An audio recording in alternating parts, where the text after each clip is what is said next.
if it's already been written, Yes. how does Jyotisha will help us? Will it help us just to prepare? Where is the concept of free will and the karma? If it Wonderful. has to happen, Wonderful. then what am I doing here? I'm simply there to exist. The very reason Jyotisha exists is because it can be used to help humanity come out of serious problems. So when someone comes to me with a Jataka, for example, someone who's facing a very terrible disease or whatever it is in their family, we look at the chart, we see exactly what is going on, and if it is very grave and horrible, we do convey the same to the family members, saying that it can be very dangerous, and this is a time frame wherein it's the most dangerous. This is a time frame when it's least dangerous, and in certain cases where it's necessary to mention that there is a possibility of a fatality, we also do mention that to the right person who needs to be conveyed this matter, so it can help them prepare for the same. Are there any remedies also which can negate the influence of those planets? Absolutely. So Jyotisha basically gives you clues about the future. When a Jyotishi or an astrologer gives you a parihara, for example, solution,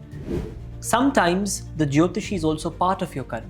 It's that these pariharas were already part of your destiny. The fact that you'd come across them, the fact that you do them, and the fact that they help you are already part of the fact. So pariharas are basically japa, dhyana, tapa, and dana.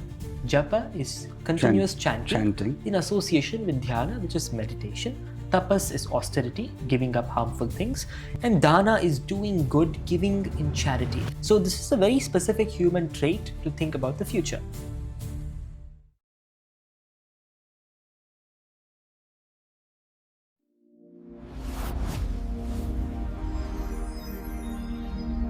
So thank you so much for coming here, Abhigya. Dhanyawad, Jai Shri Krishna ji.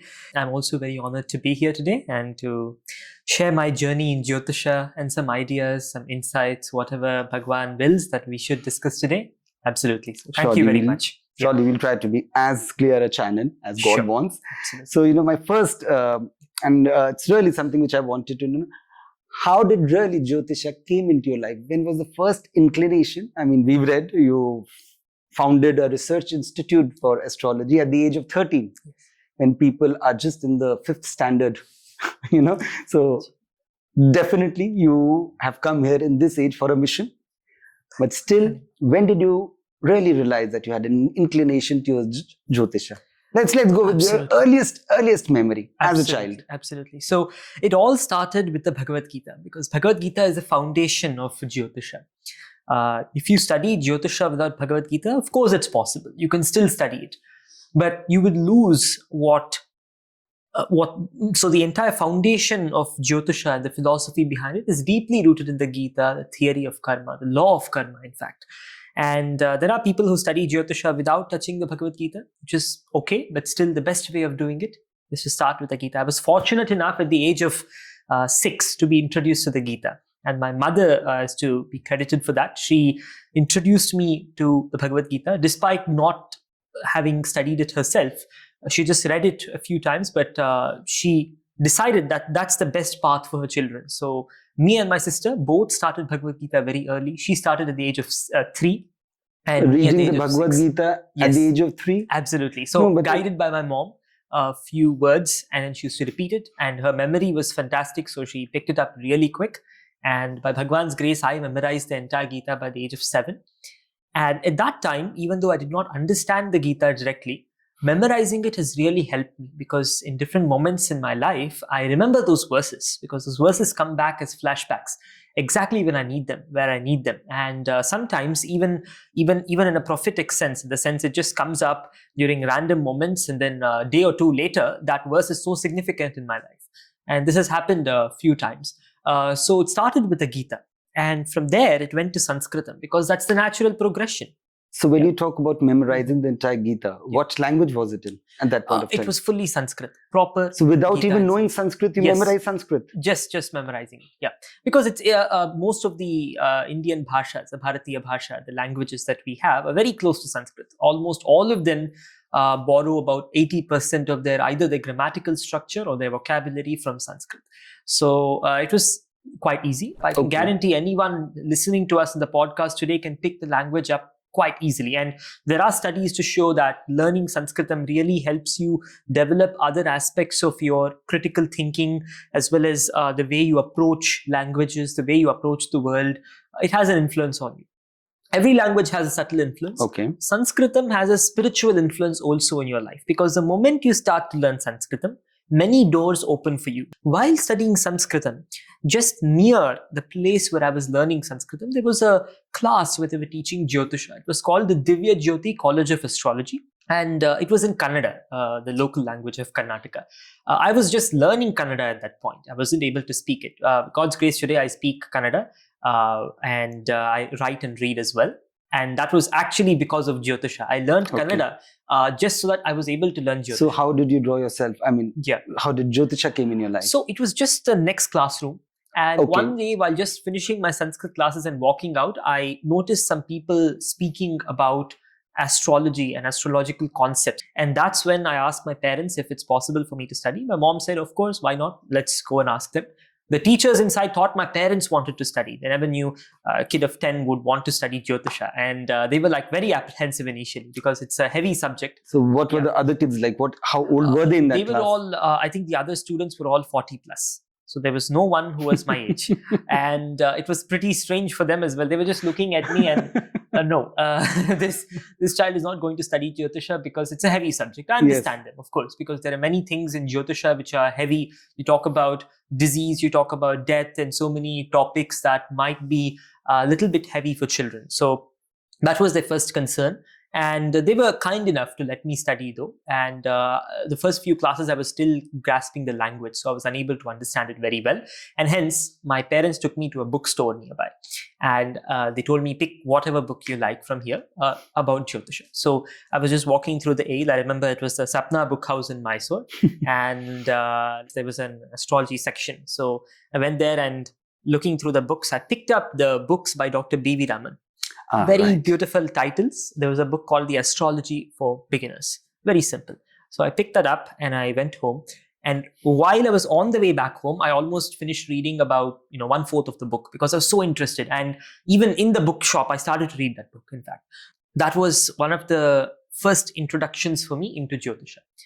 And could you understand the book at that point of time? Yes. And somehow, the interesting part here for me as well, which I'm still trying to understand how, is that the concepts of Jyotisha, when I began to study them, were so natural. They felt as though I already know them.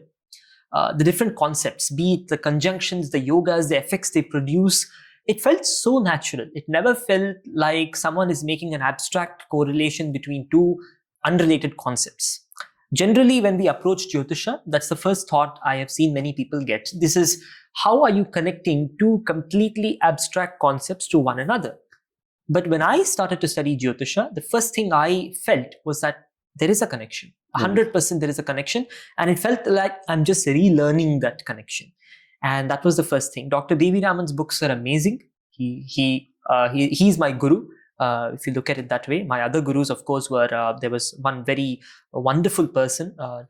His name was Suryanarayana Bhatta Mahodaya, and he taught me the basic concepts of Jyotisha. But apart from him, I consider Dr. B.V. Raman to be my proper guru of Jyotisha. His books. Absolutely. His books. Long after he left the earth, his books have still left a very strong mark. A lot of students of Jyotisha are inspired by his works.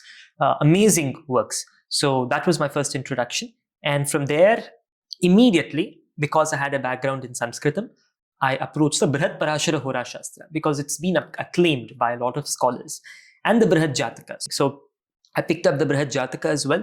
And the Brihat Jataka is something every student of Jyotisha should study. And from there, the Brihat Parashara Hora Shastra, it's a voluminous text again. And I studied both of the scriptures directly in Sanskrit, made notes on them, and so many more books. So every day I used to read for at least 3 hours minimum. Oh. And that was since I was 7 years old. But when I grew up, that became more active. Okay. Yeah. And mainly history. Main subject that I was super interested in since a child was history. I used to be caught red-handed with history books every single time. My parents were worried, like, why is he reading about the World War and World War I and World War II, and why is he discussing these concepts at lunch and dinner? So for some time, I recall they banned me from some of these books because they thought I was just getting too obsessed with history. But looking back, I think history is very helpful, because it intersects with Jyotisha in such a beautiful way. Yes, it helps you correlate with your studies. And, if you understand the past, at least to a certain degree, you can understand the future better. And that's exactly where history comes in as well. So that was my journey in Jyotisha. It is a mixture of Sanskritam and then Bhagavad Gita, which gave the spiritual foundation, Sanskritam, which gave the authenticity of the knowledge directly, and a background in English and history really helps you navigate everything here and there. So that's how I was able to approach it.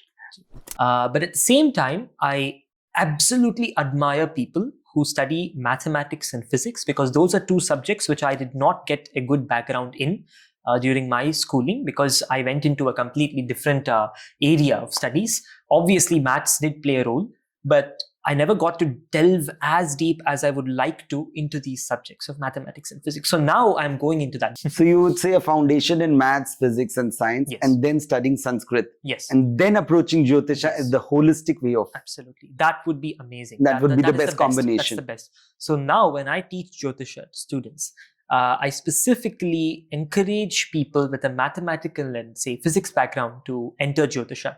And they are some of the best students. Yes, Because the way they understand astrology is much better than say someone who studied economics and then enters Jyotisha, right? So that's also good. They would approach Jyotisha in a different manner. The people who study physics and math, they approach Jyotisha with purity.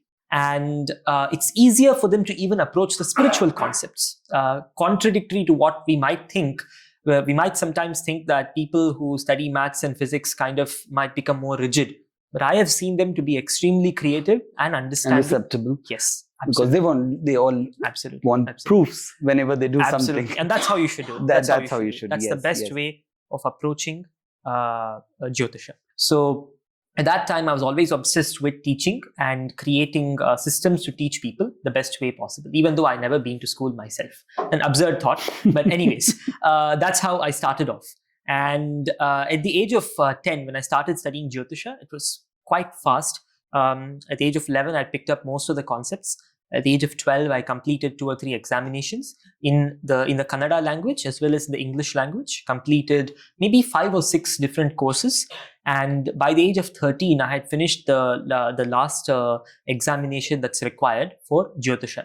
And by Bhagwan's grace, I graduated with honors and everything. And at the age of 14, once I'd finished all of my basic examinations, I also completed a literature degree in Sanskrit by then, which is called Sahitya of the government of Karnataka.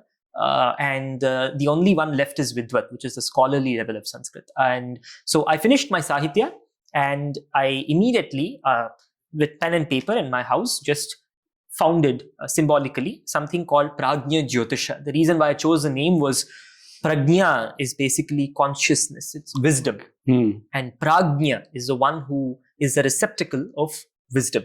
So I just chose Prajna as the first word. And Jyotisha, obviously, astrology and the Vedic astrology, science of light. So I put together these two and I said, I'm going to start Prajna Jyotisha. That was more of a personal research thing, which I had set up. So tell me one thing, if Jyotisha is a science, it works on a lot of data, right? Yes. And you yourself use the software to see the grahas and the planetary alignments. Wouldn't computer be able to predict more? Or intuition comes here into play? Absolutely. First of all, data science and Jyotisha are closely connected. Some people say that astrology is a spiritual science and computers cannot do much in it. But Jyotisha is technically, there is a spiritual side to it. Of course, there is a very strong spiritual side, intuitive side. I'll come to that very soon. But about 80%, 90% of every single treatise in Jyotisha is full of rules. If this, then that.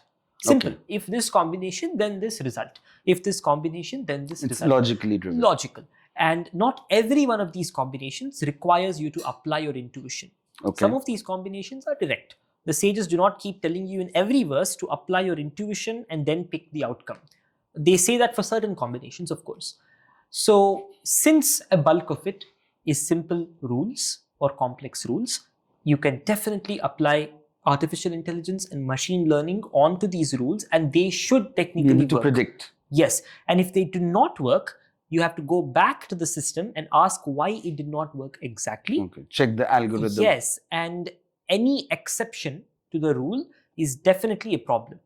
So we cannot dismiss those exceptions saying that this requires intuition. We instead need to ask, why did this event, for example, say cancer, we're studying cancer, for example, we have 10,000 charts we've collected and we want to study why cancer happens. So we identify a specific combination that results in cancer and we apply it uniformly on all the charts. But even if there are 10 charts wherein that combination in the entire lifetime did not result in cancer, we have to ask why and go to the next step. We cannot dismiss even 10 charts as a thing where intuition needs to be applied. Or something. Yeah. Okay. So, however, while studying Jyotisha, since Jyotisha is such a vast field, we're talking about constellations, some of them whose stars are like 10 times, 100 times, or even 1,000,000 times larger than our existence, sometimes even larger than our sun. It's so vast, so humongous in space that it's nearly impossible to completely understand how they work and affect human beings.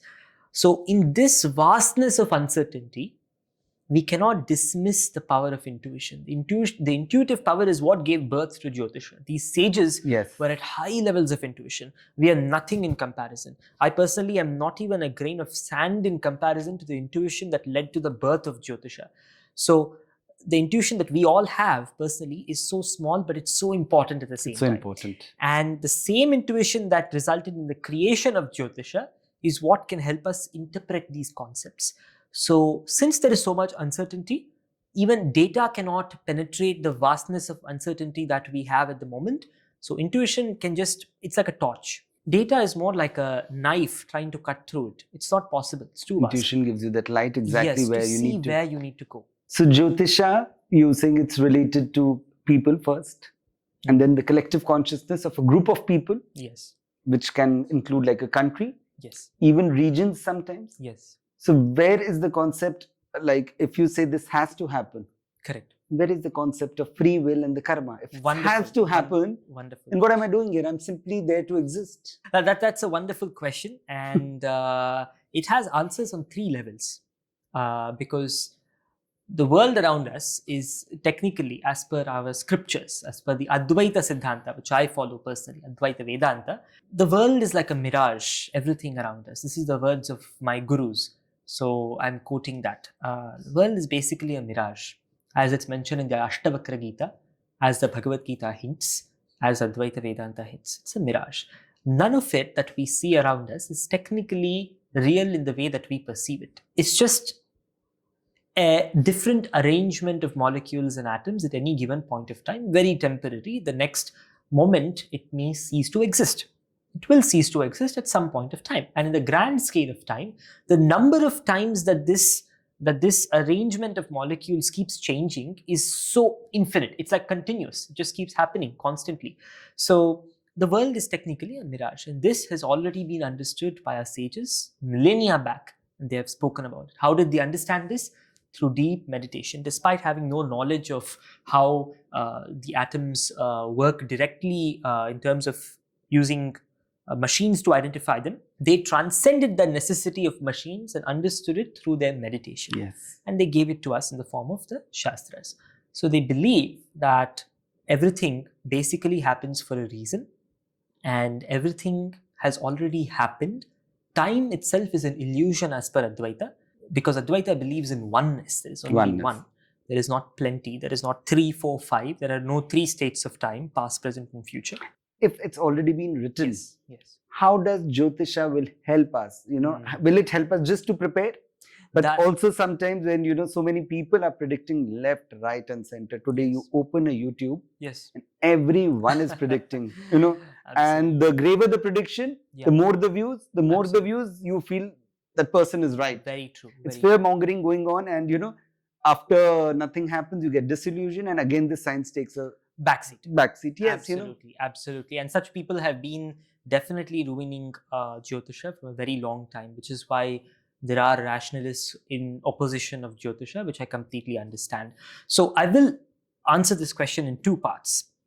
One, how we should approach Jyotisha from a material sense. From our perspective, a very simple thing is, as per the Shastras, for example, Phaladipika mentions that if you lead a sattvic and a spiritual life, And if you do good things, tapas, that is austerity, sacrificing unnecessary things and harmful things. Step 1, sacrifice harmful things, harmful for yourself, harmful for others. Step 2, sacrifice unnecessary things that are impeding your spiritual progress. So if you follow all of these things, the effects of the grahas are lesser on you. So this is very clearly mentioned in the Shastras. It does hint at a sense of free will when you look at the verse on face value. So this is what I tell to everyone out there, everyone who is listening on YouTube, everybody. The very reason Jyotisha exists is because it can be used to help humanity come out of serious problems. When someone comes to me with a Jataka, for example, someone who's facing a very terrible disease or whatever it is in their family, we don't just look at the chart and say this person is a lost cause and it's done with. Instead, we look at the chart, we see exactly what is going on. And if it is very grave and horrible, we do convey the same to the family members, saying that it can be very dangerous, and this is a time frame wherein it's the most dangerous. This is a time frame when it's least dangerous. And in certain cases where it's necessary to mention that there is a possibility of a fatality, we also do mention that to the right person who needs to be conveyed this matter. So it can help them prepare for the same.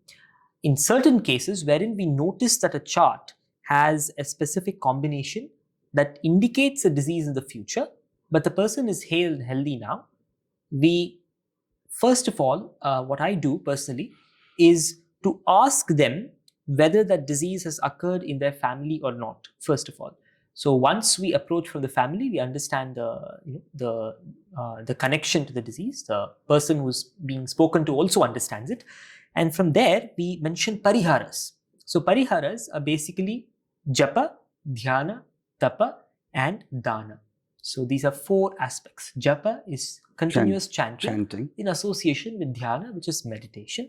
Tapas is austerity, giving up harmful things, and eventually unnecessary things. And dana is doing good, giving in charity. Yes. So this is one of the top things I recommend to people. I just tell them to go to a nearby Gaushala where sick and injured cows are being taken care of. This is something anyone can follow. Anyone listening to us today can follow this. All you have to do is go to a nearby Gaushala and any place where sick and injured animals are being taken care of. Do something good for them in your best capacity, yatha shakti. So something good for Gaumata or any other animal. And that will result in a change in the way the grahas influences affect you in your life. However, there's a second side to this, which I'll quickly mention, which is on a higher level. People who are only interested in the way the world works, you can consider the first perspective, and that works perfectly well for everyone. For those of you who have a philosophical interest in this, on a slightly higher level, look at the 11th chapter of the Gita, where some interesting things happen. Lord Krishna says very clearly that Arjuna, you are just an instrument. Nimitta matram bhava savyasachin. Arjuna, you are just an instrument. Be one. All the events that are supposed to happen have already taken place. And he shows him the warriors are getting crushed under the force of divinity in the form of time. As you mentioned, Bhagavan manifests himself as time. And they're already gone. They're being dragged in by time, the forces of time. And he sees a visual representation of that right in front of him on the battlefield. And he sees the past, the present, and the future all flash together. He sees multiple incarnations of the same person. He sees so many things that are not even describable by anyone. And that's exactly what happens in the Vishwarupa, much more than that. So essentially what Lord Krishna is telling us there is very deep. He's saying it's already happened. Time does not exist as past, present, in the future. It is already there. And it's just one on a very, very high level. So all these events that are supposed to happen in this version of our world or many versions of our world, multiverse kind of concept, it's all done. There is a version in which whatever has to happen has already happened. So you're just living through, you're currently in the past, technically. So that's what our scriptures say. So at this higher level, everything, the boundaries between everything break down, including good, bad, evil, right, wrong, everything breaks down completely. So this is not a level which we need to delve into as ordinary human beings. But our sages have told us that there is this level There is where this level. everything breaks down and there's just one infinite Reality. truth. Yeah. So it's our duty to identify and realize that. But until then, as we live in the world as normal human beings, we must adhere to the concept that there is free will, at least to an extent, wherein we can influence the outcome of our decisions. Yes, something like this Paramahansa Yogananda ji used to explain by doing those 4 things, or just being a simple life, sattvic life, Yes. or doing certain Yes. techniques like the Kriya Yoga, which Yes. is very well mentioned in the Bhagavad Gita. True. It simply says that even a little practice Yes. of this inward religion can save you from dire fears and colossal suffering. Absolutely. That's why, sometimes when there's a plane crash, why everyone dies, but just a couple of people, they magically survive. True. It was True. destined, it could have been predicted that this plane will crash, but some people get out of that situation. Very Probably true. because of their past karmas. And Definitely. that shows that Definitely. free will does play a role. If you have a Absolutely. very strong desire to fulfill certain karmas, that will get you out of a impending Absolutely. situation. Absolutely. So Abhigya, now as we understand Ji. that our planetary position are the causes and the indicators for certain events to happen. So are there any events which are directly related with the consciousness or karmas of people? It could be collective karma of a group of people, a family sometimes, Yes. and which cannot be predicted through Jyotisha or the planetary cycles. Everything that happens essentially is encoded in our environment. So everything is part of Jyotisha. However, Okay. about 80% of that which is supposed to happen cannot be deciphered by our understanding of Jyotisha. So what Jyotisha actually is the entire environment. When Jyotisha talks about grahas, it means, graha technically means that which is capable of influence. Technically an influencer of events. Everything is a graha. This table is a graha in its own way. It has an influence. This mug is exerting an influence on the table. Me, you, everyone around us, we're all grahas in our Can own I ways. say every atom with a nucleus in the Yes. center and a proton and Yeah. electron? Yes, yes. It's actually like a... Absolutely, yeah. They're all individual grahas. So graha does not mean planet. Graha and planet are completely different definitions. Okay. People conflate them, which is why they say astrology considers the sun and the moon to be planets. No, astrology never considers the sun and the moon to be planets.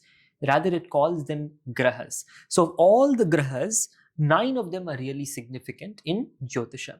However, there are so many more points and so many more influential sections which have not been completely studied. Hence, Jyotisha impacts everything. So to answer your question, it impacts everything. And everything is part of its framework, everything that is supposed to happen, except something that is called Daiva. That is not part of Jyotisha. Daiva is when divine will intervenes, when Bhagavan himself intervenes to change something, which almost never happens because Bhagavan is essentially part of Kala. So it just happens the way he wills, and everything that he supposedly does is also part of his own Leela. So it's already there. But there are very few instances where he decides to make changes, which is again extremely rare in the timeline of the universe. So essentially everything is part of Jyotisha. But how much of that can we understand? Maybe less than 10% is what we have been instructed. And of that 10%, how much can we actually apply on a day-to-day basis? Less than 1%. Okay, so Jyotisha gives you the causes. Correct. It gives you the effects, what will happen. It's destined to happen. Which is the science which gives us the solution. If today I show you my chart and you say, okay, Dhruv, I see a difficult time for you from, let's say, this year to this year, 2 years from now, health-wise. You've indicated me and I have to take care. Are there any remedies also which can negate the influence of those planets? Absolutely. So Jyotisha basically gives you clues about the future. There is a different branch of Jyotisha which is beyond just the stars and the grahas, which is called Trikala Jnana, which is the knowledge of the past, the present, and the future, all as one. And that only some sages have had who are called Trikala Jnanis. Parashara Muni was one of them. He was a Trikala Jnani. Even without making calculations, he could already see the future. He was at that level.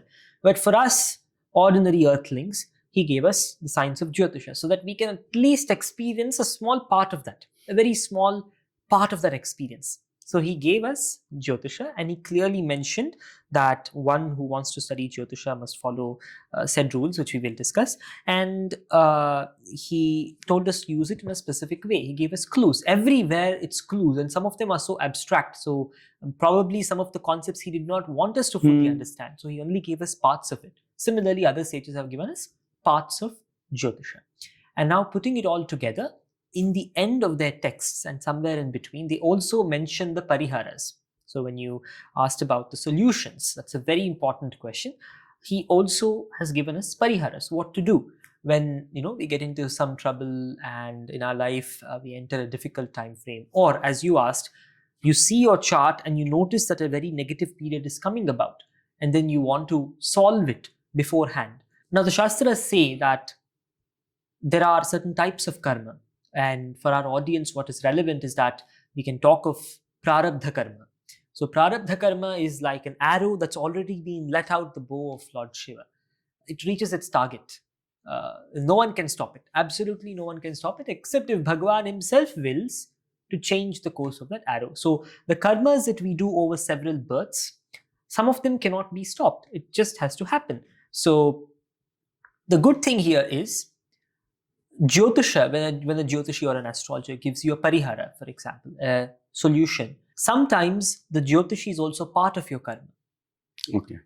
And it's just like when a doctor cures a disease for you, for example, solves your problem. It is not that he changed your destiny, rather that he was part of your destiny. The doctor was supposed to come at that time in your life, and he was supposed to give you a specific solution which you were supposed to benefit from and get cured. Similarly, if you happen to meet a Jyotishi, or if you yourself look into your chart and you notice a negative combination and you follow the japa, dhyana, homa and other sadhanas, and that helps you, it's not that any of these things changed the course of your destiny, because destiny, as per our Shastras, is absolute. It's that these pariharas were already part of your destiny. The fact that you'd come across them, the fact that you do them, and the fact that they help you are already part of the fabric. So I just want to share with you, last evening we were together for 4 hours, and I don't know for what reason, I don't have the exact time of my birth, but I know my birth date, and I asked Abhigya that question, since he does personal astrology also. I don't have the time. And it was very fascinating. I've never heard of this concept, and I would just like him to explain this concept of how you can really find out about a wide range of the time, some range by that question which I asked at that particular time, when in my life Jyotish prodigy was there. And I asked this question. I've never shown my chart because I don't have one to anyone. So what was the thing? How did you, the particular moment I asked this question? Yes. So that's called Prashna. Basically. Prashna, right. It's a higher form of Jyotisha, which most people would find very absurd, because logically it seems like a big, large fallacy. In fact, the first time when I noted it, I was like, wait, what? You're just going to take the time when a person asks a question and identify things about them? I was surprised, but then I applied it on people, several charts, several people, and it seemed to work in manners that surprised me. And it works on a simple philosophical backdrop. Very simple. It is, if you asked a question about your future, if you ever had the thought on what is going to happen to me in the future, very few people have that in the first place among human beings. About 80% of human beings do not think about their future much. 20% do, approximately. And animals don't, most of them. That's what differentiates us from animals. So this is a very specific human trait to think about the future. And this occurs during specific moments in our life. Wow. And as our Shastras say, time itself is just one. There is no difference between the past, present, and future. So if at any moment, a human being with his own mind is asking what is going to happen to himself or others around him in the future, it is special. And that special moment occurs only sometimes in our lives, some parts of our day, wherein we genuinely question about the future. There are times when we're anxious about what's going to happen next. That's different. What we're talking about is a desire to understand oneself and the future of our purpose and everything else. That occurs only a few times. So at that moment, when you approach a Jyotishi and a Jyotishi senses that you want to know about the future, by looking at you, your demeanor, the way you speak, the way you ask a question, you cast a chart immediately for that moment, for that place, for that time. And you identify the energy of the grahas around that person, which prompted him to ask a question, which is again predestined. You were supposed to ask that question at that time. We were supposed to align together, and Yes, I asked, all of because that, I asked yes. that question almost 3 hours, and I was very reluctant because I had no Exactly. idea of my time, and I asked Exactly. you that question. So the and moment when you actually make the move and ask a specific question, you cast a chart, and then based on the chart, you can identify quite a few things about the person themselves. Again, this might seem like magic. So for people who are initially approaching Jyotisha, I'd not recommend directly going into this. You can start with the basic foundations of Jataka itself, and then slowly transition into Prashna. It's a lot of fun, and at the same time, it requires a certain level of faith in the science and a certain level of spiritual sadhana as well. Very simple spiritual sadhana, nothing complex, nothing, no tantra, no mantra. I've never done any of that. I have never gotten into any of that. The only thing I've ever done is Gayatri Japa and meditation. So that's all you need. Okay. And quite a few times you are associated with doom predictions. Yes. Okay. And why don't you predict something happy also? Absolutely. Good things, or you really feel from 2020 onwards only bad things are coming our way? Great question. So the thing is, the interesting thing is, in every one of my predictive videos, I include positive predictions. Nobody cares for those. Nobody cares. Out of 20 minutes, I speak for about 15 minutes about amazing days to come, awesome technologies that will help people, medical breakthroughs, some amazing things that will transform the economies of countries. I've spoken about India's growth since like last 4 or 5 years, We'll come to that. constantly, and the upliftment of 1 billion people out of poverty, and so many positive things. But people don't care. They're going to pick that 1 minute where I speak about something negative and write 10-page articles about that one negative thing. And I try my best to keep things positive. Most of my videos, if you actually watch them, they'll have a lot of positive predictions. Unfortunately, people gravitate towards negative things, but I'm trying to solve that as a Jyotishi. It's my duty on one hand to be very transparent about what I see can happen and not keep covering things up. At the same time, I also mention positive things wherever necessary. And it's of course not that the world has been totally negative since 2020. There have been some amazing things which have happened and some amazing things which will happen. Which will happen. We'll come to just for a short thing there, over 200 million people around the world have come out of poverty just in these 5 years.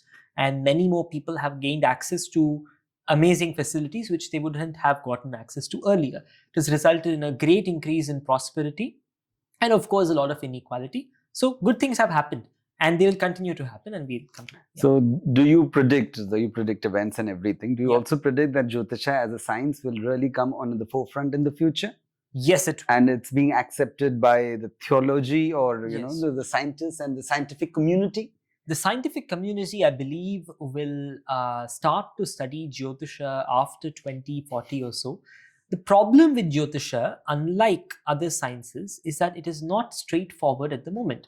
It is straightforward, but we aren't able to find the path. It's like, as I mentioned earlier, vast uncertainty, and science is like a knife trying to cut through it and find light. It's not possible. Because it's so vast, there's so many factors, right? There are like a million different factors and sub-factors that makes it extremely difficult to make one general broad statement and apply to everyone. That's what science wants from astrology. They want you to make one statement and they want to verify the accuracy of that statement with each person and see whether it's working or not. The problem is we don't really understand the factors at play here. We only understand about 10% of the factors at play. At the same time, as Jyotishis, we do not want to put that down the dustbin. Just because we don't understand 90% of it doesn't mean that 10% is useless. The sages have given us that 10% for a reason. They want us to develop spiritually and materially and help ourselves with that 10%. But what science wants at the moment is the scientists want us to verify the 90% before using it. That's the only difference between scientists and us. We are not waiting for science to confirm astrology before we help people around us with it. And at the same time, we're really enthusiastic about when science is going to come together with Jyotisha. To answer your question, I think it's going to happen very soon. science just needs to advance a little bit more in order to understand these concepts. Yes. So maybe they can push it to 20% or 30%, and we are waiting for scientists to actually come this way, to look this side. And when they do, they can do a lot of service for humanity, because they're brilliant people, they're amazing people. I completely appreciate the hard work that they're putting into science as such. And if they just look this way, they can do a lot more. And the first step to that is maybe natural disasters. We have data, we have planetary combinations. We can put the two together and we can try to predict something, because there are people who have used heliocentric astrological data to predict earthquakes down to the location, the longitude, as well as the magnitude of the earthquake. And Frank Hugebeets, for example, a Dutch researcher, did that with phenomenal accuracy, and even scientists are surprised. The problem is we don't know the mechanism. We know it works. We made several successful predictions about the world, which are statistically not very likely. For example, predicting a terrorist attack to occur, a massive terrorist attack within a span of 15 days in a place which hasn't seen that level of violence for like so many years, the statistical likelihood is limited. The possibility of a major, massive pandemic or war, again, the statistical possibility is limited. It's not like these events happen every day.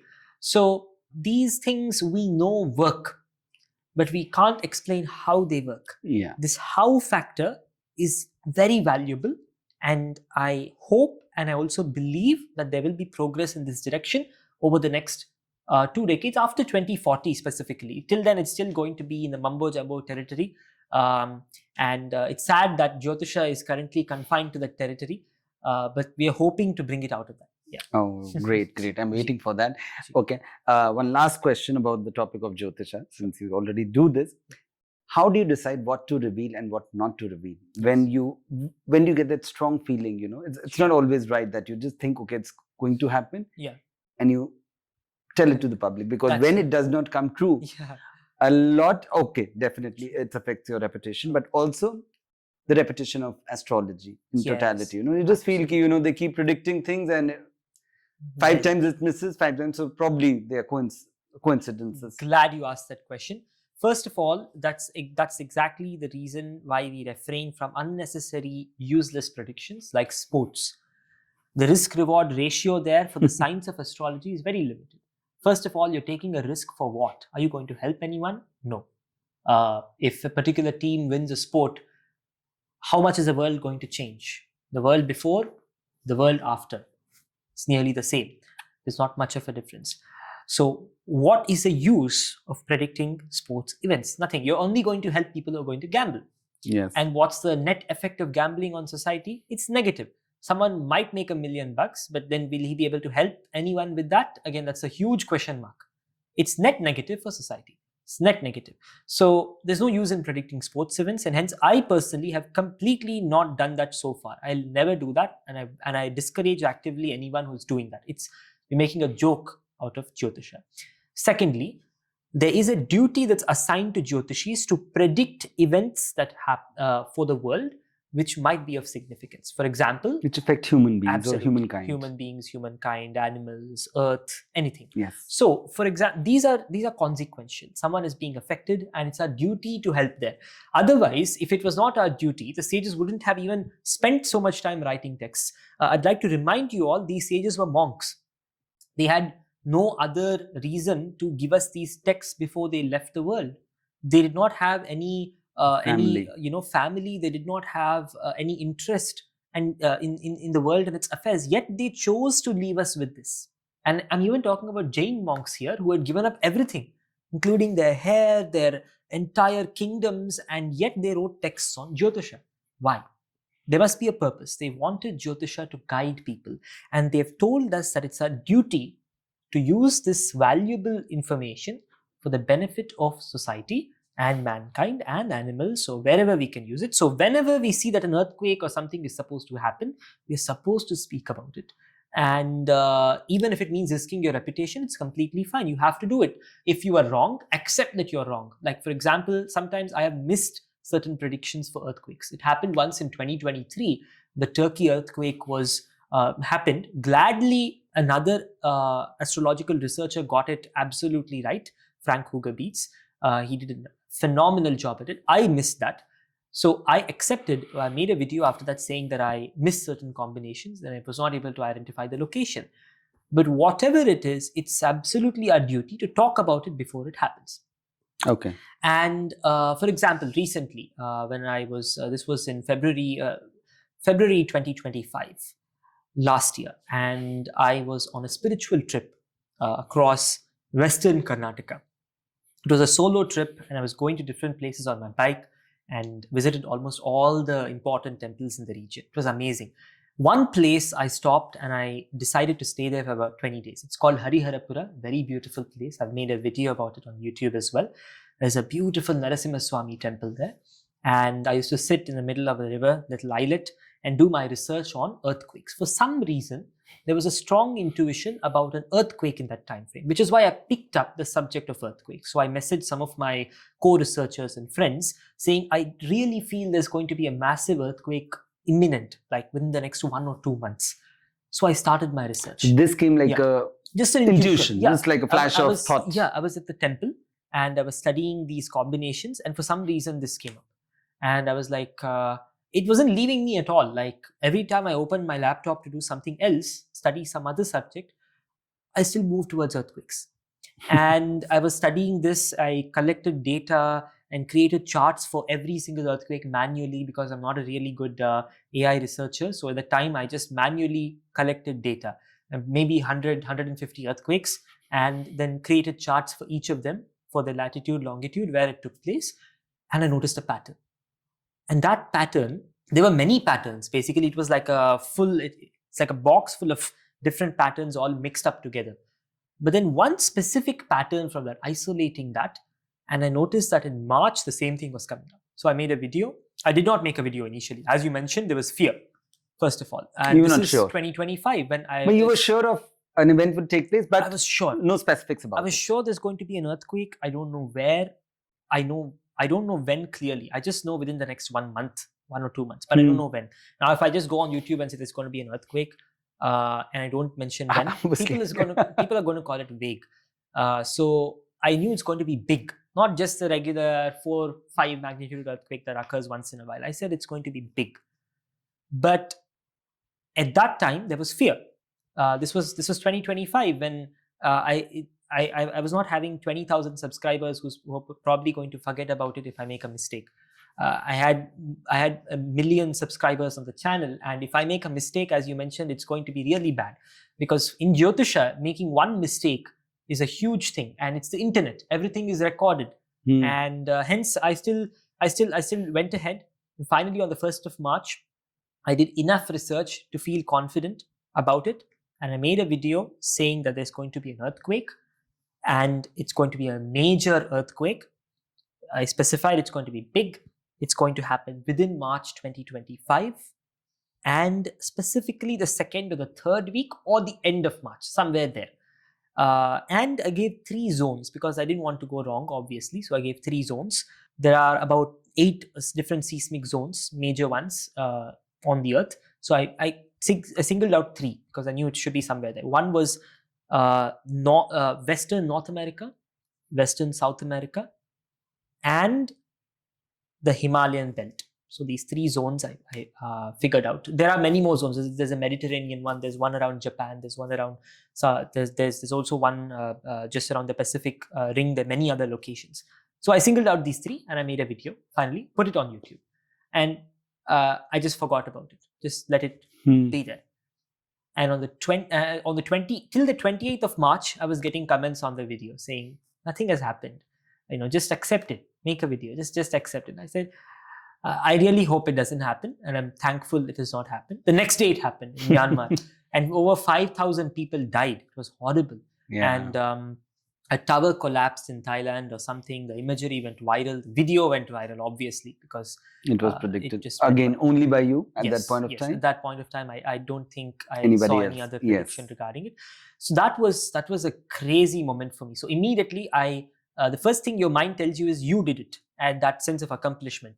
But by now, I know how the mind plays tricks, because I read the Bhagavad Gita, verses came to my mind, I took my bike and went straight to the Bhuvaraha Swami temple.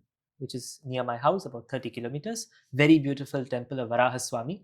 Meditated there. He has a deep connection to the earth, to Bhumi. And I just said, you are the deity of the earth. I mean, just illuminate the signs of the earth and the grahas, and please enlighten us about why such things happen. Why do earthquakes happen? Why do they happen exactly at these moments? There must be something. So I'm still praying. I've still not found it. That was just one. I was lucky to get that intuitive feeling by Bhagwan's grace. But we need to find a concrete pattern here. And hence I'm just calling researchers from across different fields to come together, and let's try to find the actual patterns. We can save a lot of lives.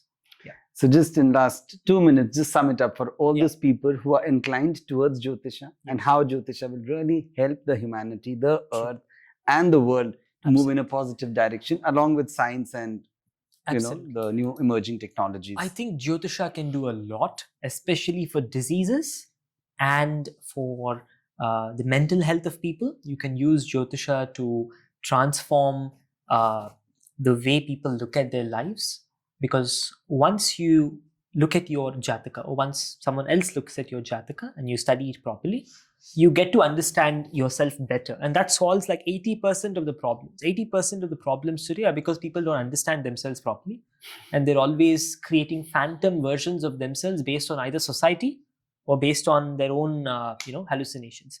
So we need to bring that knowledge to them, and that will be very helpful. And secondly, Jyotisha helps you plan for something ahead. Think of it like a diagnostic tool, but maybe 30 years before the event happens.